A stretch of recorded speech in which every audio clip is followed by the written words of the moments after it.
मालाबार युद्धाभ्यास से क्यों डरा है चीन? चीन ने कहां पर गांव बसा लिया? ट्रंप प्रशासन से अब क्यों डरा हुआ है चीन? आपको दिखाते हैं टॉप 9 चीन की चाल।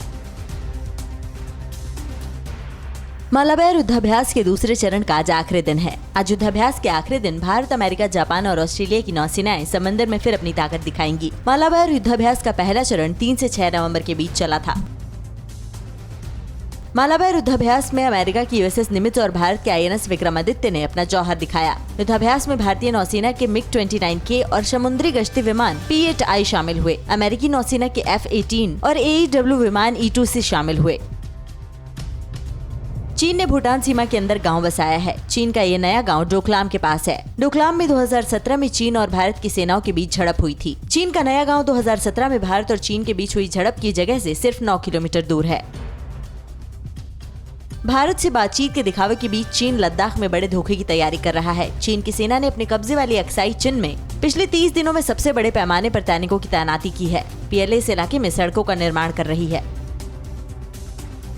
चीन संयुक्त राष्ट्र सुरक्षा परिषद में भारत की स्थायी सदस्यता की राह में सबसे बड़ा रोड़ा बन रहा है। जर्मनी, जापान, ब्राजील समेत तमाम दूसरे देश भारत की सदस्यता का समर्थन कर रहे हैं, लेकिन चीन लगातार संयुक्त राष्ट्र सुरक्षा परिषद में भारत की स्थायी सदस्यता का विरोध करता रहा है। चीन ने हांगकांग पर अमेरिका, ऑस्ट्रेलिया, कनाडा, न्यूजीलैंड और ब्रिटेन के बयान पर सख्त नाराजगी जताई है। चीन ने कहा है कि द फाइव आइज अलियांस सिर्फ अमेरिका के एजेंडे को आगे बढ़ा रहा है। द फाइव आइज अलियांस ने हांगकांग में लोकतांत्रिक अधिकार कम करने पर नाराजगी जताई थी। अमेरिकी विदेश मंत्रालय की एक रिपोर्ट के मुताबिक दुनिया में भारत के बढ़ते असर के कारण चीन भारत को अपना दुश्मन मानता है। रिपोर्ट के मुताबिक चीन अमेरिका और दूसरे देशों के साथ भारत के मजबूत होते रिश्तों को खराब करना चाहता है। चीन अमेरिकी राष्ट्रपति डोनाल्ड ट्रंप के आक्रामक रुख से डरा हुआ है। चीन को आशंका है कि ट्रंप प्रशासन आने वाले दिनों में ताइवान का मुद्दा जोर शोर से उठा सकता है। चीन के सरकारी अखबार ग्लोबल टाइम्स का कहना है कि ट्रंप प्रशासन ताइवान को और हथियार बेचने के साथ ही अपने आला अधिकारियों को ताइवान भेज सकता है।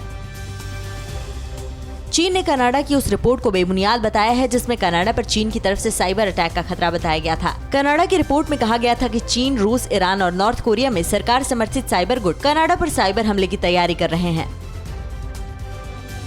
परवाह देश की, सोमवार से शुक्रवार रात 10 बजे TV9 भारतवर्ष पर।